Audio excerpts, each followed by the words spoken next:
This episode is brought to you by Progressive Insurance. Fiscally responsible, financial geniuses, monetary magicians. These are things people say about drivers who switch their car insurance to Progressive and save hundreds. Visit Progressive.com to see if you could save. Progressive Casualty Insurance Company and Affiliates. Potential savings will vary, not available in all states or situations.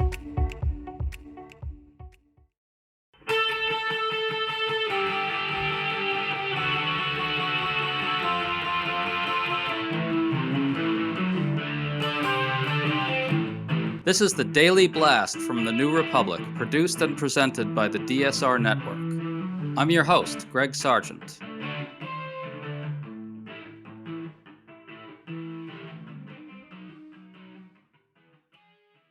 President Trump is raging at Indiana Republicans in a last-ditch effort to get them to gerrymander their state as part of his push to rig the 2026 midterm elections. Interestingly, however, some Republicans now fear all this will backfire because Trump is dragging them down so badly that even more seats will be at risk under gerrymandered maps. Congressman Jamie Raskin, a Democrat, sees another kind of opening here for his party. Today, he's introducing a new bill that would require ranked choice voting in congressional races across the country. So is all the corruption and chaos that Trump and Republicans are unleashing with their gerrymandering ploys creating an opportunity to talk to voters about a different way of doing things? We're talking to Congressman Raskin today about all this. Congressman, thanks so much for coming on with us. I am thrilled to be with you today, Greg Sargent. Very excited. So Trump is now pressuring Republicans everywhere to gerrymander their states, but Senate Republicans in Indiana are resisting. Trump raged about this the other day, tweeting, quote, "Why would a real Republican vote against this when the Dems have been doing it for years? If they stupidly say no, vote them out of office. They are not worthy," close quote. Congressman, what's your response to the sheer nakedness of Trump's corrupt pressure on Republicans to gerrymander expressly to hold on to power? Well, that brazenness is invited by the Supreme Court, which now not only tolerates or accepts, but celebrates partisan gerrymandering as a legitimate and valid purpose.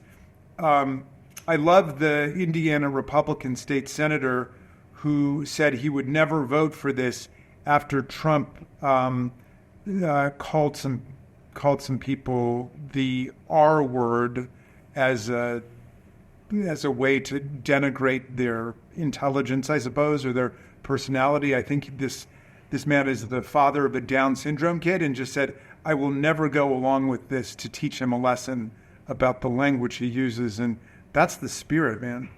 I hope he means it, don't you, Congressman? Well, me too. In fact, we're in a bit of a tangle in Maryland because the Senate President, Bill Ferguson, has said for various reasons that he's opposed to redistricting to add one seat that would be more competitive for Democrats. One of the reasons he invoked for it was that he said he had spoken to the Republican president of the Indiana Senate who said he was going to stay out. Well, if he doesn't stay out, that is going to, I think, redouble everybody's determination to change Bill Ferguson's mind. I mean, there's nothing remotely ethical or moral about unilaterally disarming before authoritarians in a game that they've created. I mean, they want to essentially declare Congress Republican before a single vote is cast. Well, I want to return to all that in a bit, but first, Congressman, you're introducing a new bill today to require ranked choice voting in congressional elections. Ranked choice voting, of course, allows voters to rank the candidates in order of preference. Can you tell us what your new bill does and why you favor ranked choice voting? Yeah, I mean, there are 52 jurisdictions across the country that are using ranked choice voting with great success, including the state of Maine, including the state of Alaska. The central virtue of ranked choice voting is that it guarantees that the winner of an election actually has majority support. there are something like a dozen candidates now running in this special election to replace Mikey Sherrill, who just won as governor in New Jersey. Somebody could win that with like 15% of the vote, 18% of the vote, 20% of the vote. I mean, you've got a lot of great candidates. But what ranked choice voting does is to say, rank all of the candidates. If there are a lot of great candidates and they have similar politics, put them in order, and then you can actually sift through what you think are the critical qualities for someone to have. And then the way it works is that candidates are dropped from the bottom of the ballot. As they lose, their votes are redistributed to their second choice. And then if still nobody has a majority, then you go to the next person and the next person and so on. And it's a way of accumulating public sentiment. We saw in the New York City mayoral election another great advantage to ranked choice voting, which is it promotes positive politics among the candidates. Because now instead of Mamdani and Brad Lander being at each other's throats and their voters having to accentuate what they hate about the other candidate, now instead they look for reasons to build a bridge. And they say, hey, you like Brad Lander, that's great. I love him. He's a great guy. Why don't you put me second? And vice versa. The candidates start campaigning together. They build coalitions rather than engaging in character assassination.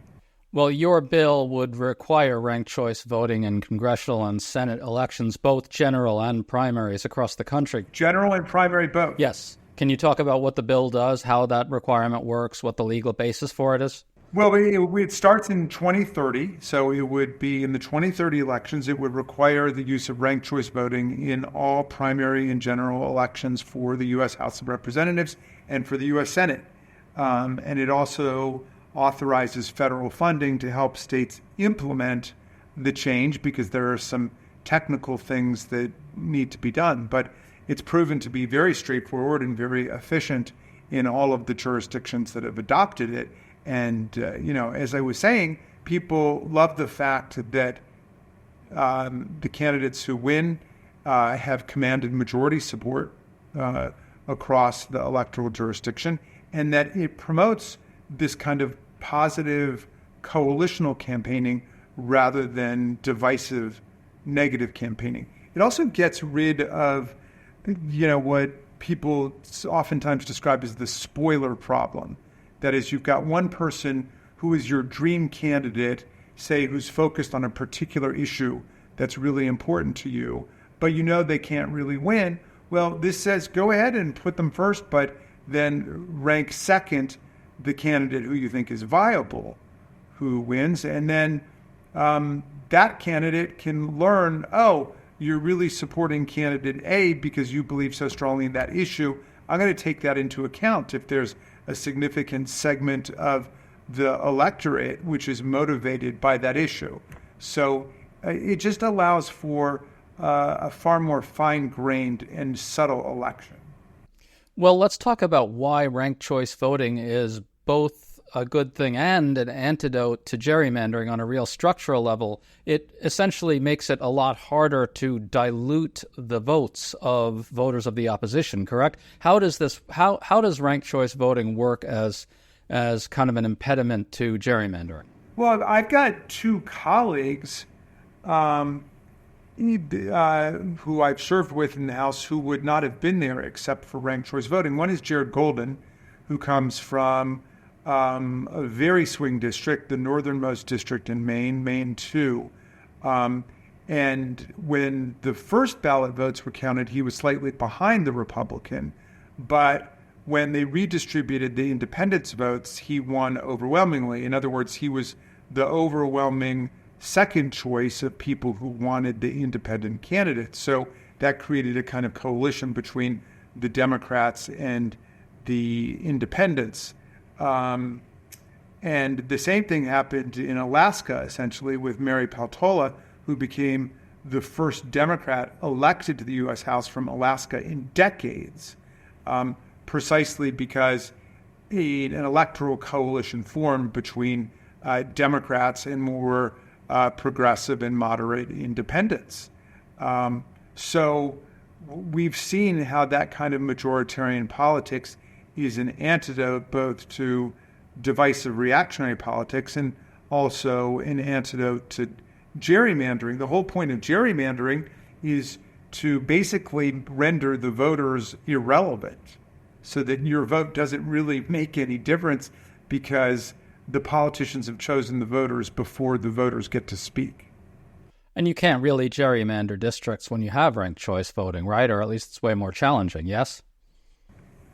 Well, I don't want to claim, Greg, that ranked choice voting is a panacea for the problems of gerrymandering, because the truth is that a sixth grader can now take the map of a state and computer technology and artificial intelligence and turn a 55% majority into 100% of the congressional seats, or even a 48% majority into 100% of the congressional seats, or 95% of the congressional seats. So you can work wonders with gerrymandering if you get to control the district lines and you know who's in there. It's true that ranked choice voting will complicate the picture somewhat in certain districts, but we do have to confront that problem separately. It's not going to be any kind of knockout punch against the extreme gerrymandering that the Republicans have unleashed in the 2026 elections.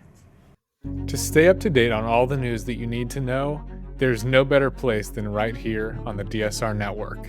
And there's no better way to enjoy the DSR Network than by becoming a member. Members enjoy an ad-free listening experience, access to our Discord community, exclusive content, early episode access, and more. Use code DSR2025 for a 25% off discount on sign up at thedsrnetwork.com/buy. That's code DSR2025 at thedsrnetwork.com/buy. Thank you and enjoy the show.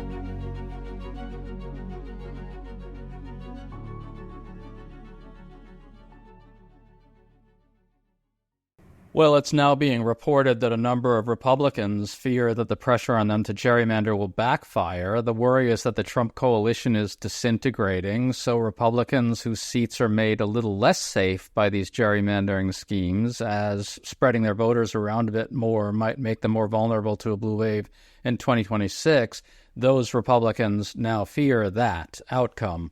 Congressman, everything for these people is about insulating them from the voters and the consequences of their unpopular governing decisions. Doesn't this really kind of underscore the absurdity of the current system? Yeah, very much so. Well, look, on your first point, let me just say we owe a debt of gratitude to Afton Bain in Tennessee, and really everybody, including Mikey Sherrill and Abigail Spanberger, who've run such strong campaigns, because they've all put the fear of God into Republican legislators who might otherwise have gone along much more compliantly with these extreme gerrymander plans. But if you average together all of the electoral victories that Democrats have had in special elections in 2025 or in the gubernatorial elections, we're up 10, 11, 12 points, depending on where you are in the country, over where we were before.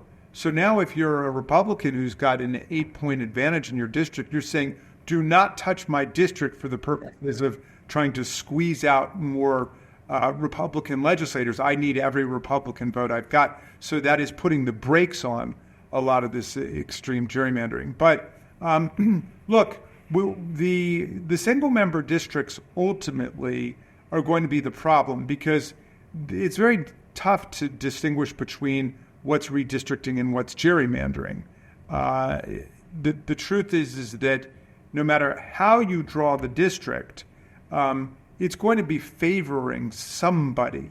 And that's why what we're pushing for. Now, this is not in my bill. My bill is just the ranked choice voting part of it. But we do have a more sweeping bill that I've worked with Don Beyer, called the Fair Redistricting Act, or the Fairness and Redistricting Act, which would mandate the creation of multi-member districts and the use of ranked choice voting, and as a form of proportional representation. So what that would do is allow Democrats to win in very conservative states. They would at least be able to win some seats, and it would allow Republicans, MAGA Republicans, to win in a very progressive state like Maryland. You'd be able to get something.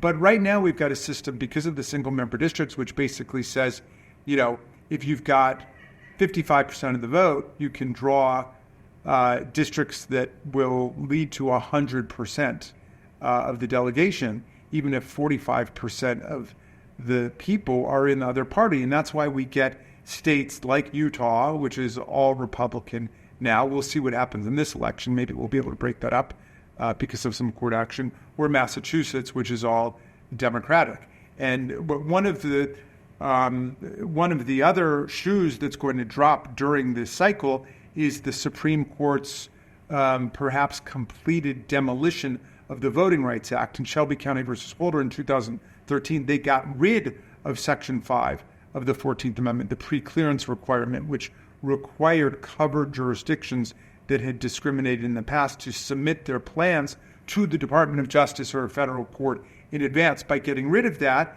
there have been hundreds of changes in voting systems and gerrymanderings and all these things going on that have really set back the cause of voting rights. Now they want to get rid of Section 2 in this Louisiana case, the Calais decision. If they get rid of Section 2, that is an open door to go ahead and dismantle more than a dozen majority African American and Hispanic districts that are in place right now. Take Mississippi, for example, where there's one majority African American district, which is occupied by my friend Benny Thompson. They will just split that district in half. So we're talking about totally turning the clock back across the South. I mean, this really would be analogous to the end of Reconstruction if they do that, and they are very likely to do it. So we need to be fighting with every means at our disposal, legislatively and politically, to blow the whistle on what's about to happen so the country understands what's going on. Well, I want to talk to you about Maryland since you brought it up earlier. Democrats nationally are trying to match the Republican gerrymandering schemes. We're seeing California creating 5 new Democratic seats. But as you noted, there's resistance in your state, Maryland, from the state Senate President Bill Ferguson, who says it would be too legally vulnerable. Now, just to focus on what he said, is there any legitimacy to his argument about the law? Well, let me start with this. If that is all that my friend Bill Ferguson is saying now, that's good, because before he was also saying it was morally questionable. He was likening it to racial disenfranchisement and racist redistricting, which is an outrageous misunderstanding of the situation. If you look at what's going on with these extreme Republican gerrymanders starting in Texas, they are targeting majority Black and Hispanic districts. So the people whose districts are hit in the first instance are Vicente Gonzalez, Henry Cuellar, Al Green, Mark Vesey, and Greg Casar, right? So 3 Hispanic Americans and 2 African Americans. Then they went to North Carolina. They did it to our African American colleague Don Davis. Then they went to Missouri, and they did it to our African American colleague Emmanuel Cleaver. Then they want to go to Kansas and do it to one of only 2 Native American Indians in Congress. So the whole thing, although it certainly has a partisan political agenda, depends on racial and ethnic redistricting and removal of minority members from all of these delegations. So that's that's number one. There was no legitimacy to his original critique, which depended on an analogy between fighting back against political racial gerrymander. I really felt that was a flawed argument. It's completely legitimate for him to raise the question of whether or not a Republican-dominated state Supreme Court, which we have, would try to overthrow a gerrymander. Now, let's be clear. Under federal constitutional analysis that is now not just approved but mandated by the Roberts Court, redistricting for political partisan reasons is perfectly legitimate. So he's saying, well, what happens if a federal court misapplies the law and says that the state constitution, which says that there shall be no partisan gerrymandering in state elections, also applies to federal elections. Okay, and a judge has done that before. So it's not a fanciful concern to raise, but it is legally erroneous. In fact, the state constitution was amended to ban partisan redistricting in state legislative races and specifically excluded federal races from it. And there was a judge who just conflated the two and just made a basic error. Could it happen again, and might they seize upon that prior case to do it? Sure, it might happen again, but nothing ventured, nothing gained. Maybe it could happen, and then we are back to the 7-1 map we have. He's also raised the point, well, maybe it's worse than that. Maybe they use it as an opportunity to discredit the current redistricting. That's extremely unlikely for several reasons. Number one is when you look at what happens when legislative redistrictings are struck down, in greater than 95% of the cases, it's just returned to the legislature to do what they want. I don't know if you can find a case like the one he's potentially forecasting where they say, well, you overstretched and now we're going to dismantle the districts that are in law right now. The second reason for that is the districts that are in place right now were signed into law by our Republican governor, Governor Hogan. So it seems extremely unlikely that it could lead to some kind of further retrogression. In any event, all of those are tactical considerations that we should be taking into account. But that's very different from the way that President Ferguson started when he was likening our fighting back to engaging in racial gerrymandering. And I think that's why his initial remarks caused so much outcry in our state. Well, and also, to return to a point you raised earlier, if Indiana does capitulate to Trump and does go forward with their gerrymander, which is, of course, very possible, that could add a couple more seats to the Republican side. I would think that would increase the pressure for Maryland to act as well. There's already a lot of every seat counts. I mean, we're down 3 seats right now. I mean, this is, we're like in the trenches, and we're fighting for every district. Nobody's got the luxury of saying, well, we're above this. And look, here's the thing that I want to argue very strongly.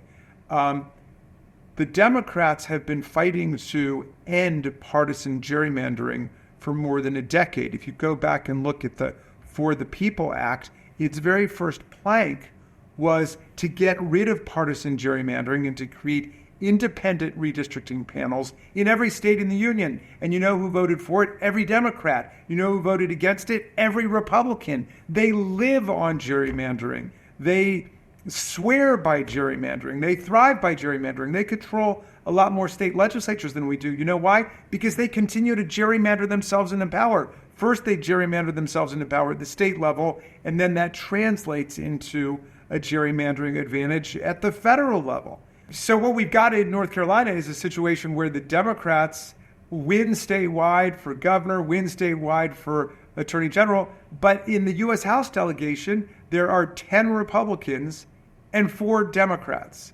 Now, why do they have that extraordinary 5-2 advantage, 10-4 advantage in the U.S. The House delegation? It's because their legislature gerrymandered it that way. And why does the legislature have super Republican majorities that are able to do that? Because they themselves have been gerrymandered into power decade after decade. That is the story across the South, Greg. That's what's going on.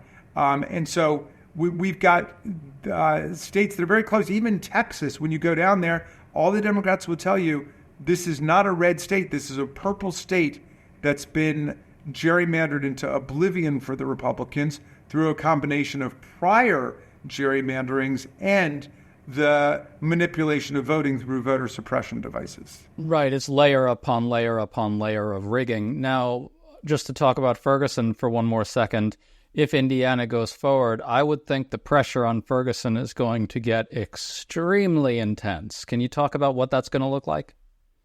To deprive the majority in Maryland of being able to do what majorities are doing all around the country is an essential deprivation of our ability to participate effectively in the national political process. So I think he's raised legitimate points, but I'm convinced that Governor Moore and the people both in the Senate, where I served for a decade, and the people in the House will be able to come to terms with this, because the Republicans are doing everything in their power to put the fix in, and we've got to counter them wherever we can. And Maryland is one of a handful of states where we can do it. I know that Governor-elect Spanberger has said that Virginia is going to redistrict to create more competitive districts for Democrats, in at least 2 or 3. And again, that's just writing against prior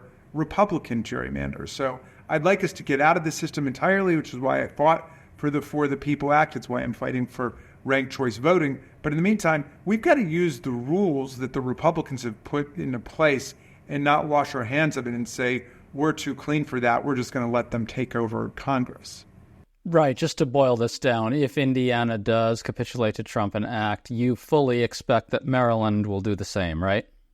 Well, I'm not in Annapolis every day anymore, so I don't want to, make a prediction. I'm not really in the prognostication business. I'm in the mobilization business, but I know I will be fighting very hard among our colleagues to express to our friends in Annapolis what a serious situation this is. And everything is on the line. Medicaid is on the line. The Affordable Care Act tax credits are on the line. Housing is on the line. Voting rights is on the line. And, I don't want to be a broken record, but democracy itself is under threat.